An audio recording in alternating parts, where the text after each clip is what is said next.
We've all been there. You're home alone, you fancy playing some sort of 18-card solo game. Then all of a sudden, zombies, the Walking Dead have arrived. They're battering down at your door. They've got you surrounded. Looks like you're going to have to deal with this one alone.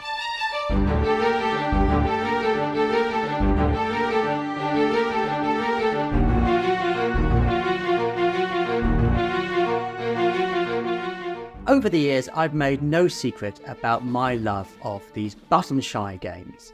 Games like Sprawlopolis and Death Valley have often been in my top 50 board games of all time. Tides is forever going to be remembered by Libby and I for being the game that we played when we first got engaged. Elizabeth Hargrave and the team at Buttonshy gave us special permission to give out a personalised copy of Tussie Mussy to the guests at our wedding. So, for those not in the know, Buttonshy games are 18-card pocket-sized games that come packaged in these kind of small vinyl wallets. Obviously, they're portable and durable, which makes them fantastic to play when you're on the go. But don't be deceived into thinking small means simple and disposable. I've always found it remarkable just how much designers can do with 18 cards.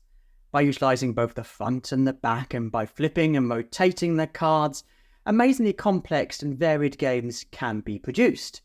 Indeed, some are known for the challenge they present, while others are really great for a kind of party atmosphere with multiple players in a large social setting.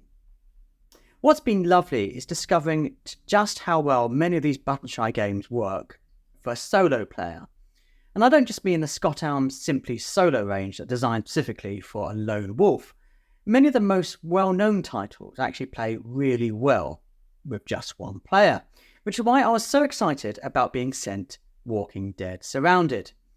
Now, this game has been designed by the father of Buttonshy himself, Jason Tagmeyer, with development by Dustin Dobson. Now, he was the creator of Rove, which is another fantastic solo Buttonshy game, so this game's got good pedigree. It's also noteworthy for being based on an existing IP, which is something that's fairly new to Buttonshy. As the name would suggest, Surrounded is based on the Walking Dead graphic novel series. And I think many of you may actually know of the Walking Dead more because of the long-running zombie TV show. Now, at its heart, this game is a survival challenge where you mix the exploration with occupation, all in an attempt to control as many places as possible without getting overrun by zombies. And keeping true to the source material, they're the familiar locations, and I need to fight off hordes of walkers without there being huge amounts of leadership confrontation.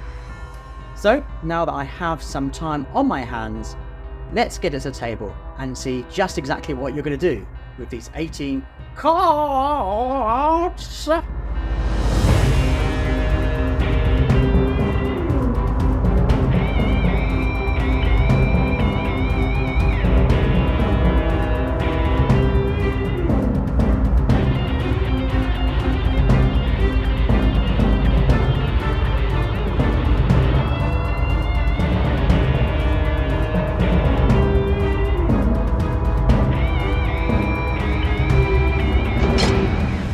Now, I was pleasantly surprised when I played The Walking Dead Surrounded.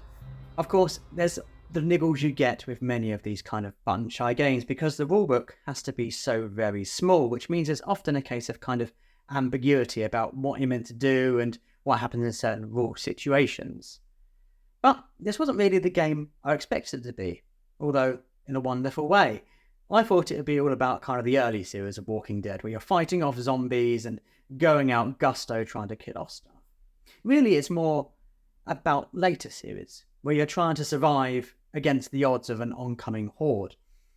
It's very much a puzzle game rather than a kind of action fighting game, where there's a beautiful tension between needing to explore the area so you get more points at the end, but also having to defend what you've already found by getting leaders and civilians to fight off any zombies. There's always a kind of ongoing threat of not quite knowing what's going to be drawn and what's the best thing to do. Sometimes the random card draw can actually completely work in your favour when you can't place a zombie in a certain place, and therefore you, as a result, get a better civilian.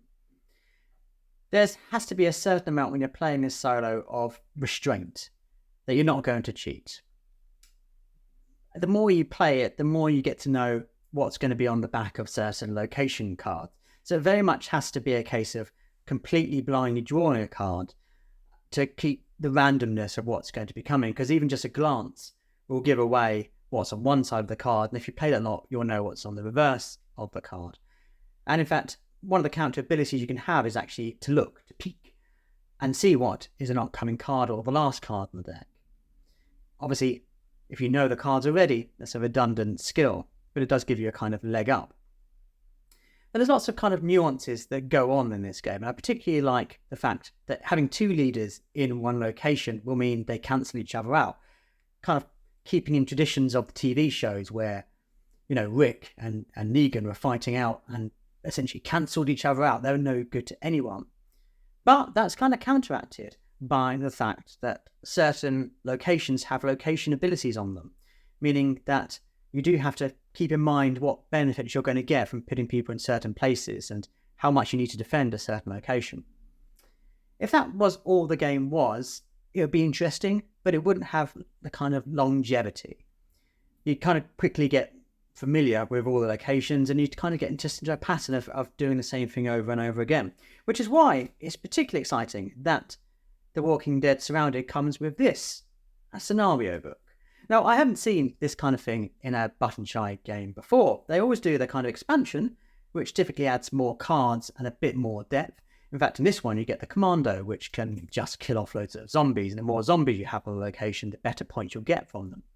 But these scenarios are actually really interesting, and it continuously twists the way you need to play the game. There are some which, you know, focus on defending smaller areas. There's others where you have to get certain icons that, unless you're playing a scenario, are just bonus points. But in a scenario setting, you need to focus on getting out the locations until you meet a quota of icons on cards that are then later defended to achieve the scenario. It really is quite clever how you need to keep up changing your techniques, and at certain times you'll have to really risk it because you need to achieve a certain scenario with maybe 3 or 4 remaining cards, and you haven't got time to just use reinforcements to shore up what you have. And of course, in the expansion, Walking Dead Surrounded Under Siege, you get even more scenarios to work with the extra cards you're getting, so that adds greater depth to the game. Now, this isn't technically a solo game, but I can't imagine playing it in anything other than a solo way. It's a bit like kind of Spoolopolis, where you take it in turns to lay cards down, but you can't really communicate. And it feels just like a solo game that's been stretched to fit a bigger player count. And I don't think it needs to, because this is wonderful kind of brain-burny solo experience. It's got the right touches of the series and of the graphic novel and the TV series that fans will recognise things. But don't worry if you have no experience of The Walking Dead, because you can go into this game completely blind, know nothing about it other than civilians are good, zombies are bad, you need more civilians than zombies. It really is as simple as that. So while it wasn't the action frenzy zombie hunting game I anticipated it to be, I actually really enjoyed the puzzle of The Walking Dead Surrounded. And once you get your head around the fact that the white dividing lines actually symbolise which parts are locations, it's actually really simple to understand the rules, and the initial struggles I had quickly evaporated after playing a few times and then rereading the rules. It's obviously, like many button shy games, quite a quick game to play. You can get several games of this in one session. I think the longest game I ever played was about 20 minutes, so it wasn't particularly a long experience, but of course, being small and compact, you can take it with you. And fortunately, despite laying out quite a lot of cards, it doesn't kind of have the large presence that many of the kind of button shy games do have. Sometimes missions actually end before you still got cards in hand. But obviously, you do require a table to place it on, you're not keeping the cards in hand. So yeah, when you play it, disguise what cards you're drawing, play other scenarios, and you are going to have a fantastic time playing Walking Dead Surrounded. And if this is a kind of thing, maybe worth looking to buy The Walking Dead Surrounded at your friendly local game store. And for us in the southeast of England, our friendly local game store is Chaos Cards, and they have, in fact, a large stock of button shy games that you can buy in the wallets. So that's made it much easier for us to get hold of these games than before, when in Britain the easiest way of getting them was by the print and play files and printing them yourself. So that's been a fantastic relief, and it's allowed us to really expand our button shy collection. So we've got quite a large collection of different kind of themes and genres and player counts to play, all in these 18 cards in these little wallets. Obviously, if you're new to the channel and you're enjoying what we're doing, please consider subscribing and liking this video. Talk about it in the comments below. What is your favourite button shy game? Have you played any of the countless number of Walking Dead board games? Which ones do you enjoy, and are you intrigued by this one, which is very much a kind of puzzle rather than an action game? Thematic and exciting, beautiful art taken directly from the graphic novels.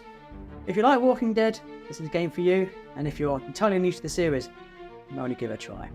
But as always, thanks so much for watching.